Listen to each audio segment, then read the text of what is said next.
बेआईन बालीघाटरू राति अधिया बाली चोराचालाण तातिले ग्रामवासी। बेआईन बालीघाटरू राति अधिया बाली चोराचालाण तातिले ग्रामवासी। गंजाम जिला आसिका ऋषिकुल्या और बड़ नदी राति तमाम बेआईन बाली चोराचालाण होता देखा मिली।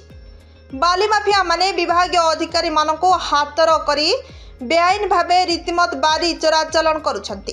गतकाली मध्य बड़ नदी ऋषिपुर बेआईन बालीघाटरू बाली चोराचालाण होता बेले बाली चोराचालाण को नहीं तातिले ग्रामवासी। गतकाली रातिरे बाली चोराचालाण को नहीं ग्राम में उत्तेजना देखा देइथिबा बेले ग्रामवासी 3टी हाइवा सह 3टी हिटाची को अटक रखिथिले ग्रामवासी।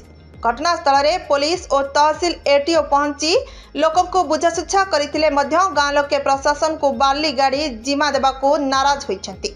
गाँ लोके गाँ भितरे गोटे गाड़ी अटक रखिथिबा बेले ऋषिपुर बालीघाट भितर 2टी हाइवा और 3टी हिताची अटक रखिछंती।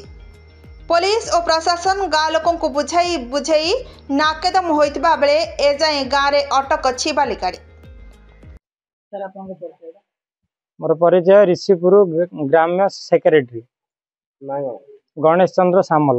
कौन कहबे कौन असुविधा होचे जो बाली चोरा चलन होचे आपण काली भी आसीथिले सब गां सारा लोक अटके दिले केतटा गाड़ी अटके काली आज्ञा 3टा गाड़ी अटकैचु हाइबा 3टा से आमे आसिला परे एठे सब जा बंद करिगिरी कौन से ड्राइवर कई भी नथिले सब जे जुआडे पळेले आमे गोटे गाड़ी को नेगिरी गां को पळेलु।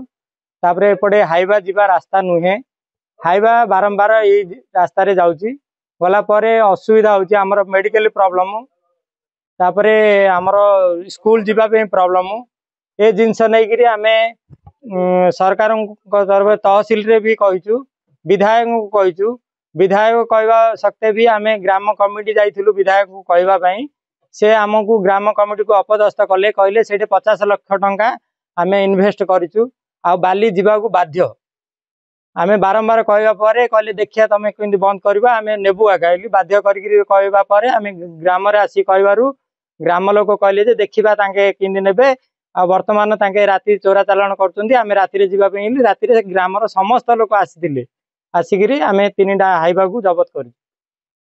एथिपति प्रशासन दृष्टि देबा दरकार बारंबार ए जिंस होउची तळ 3 थर हे गेला एटा बंद करिवार एई हाट को बाली हाट।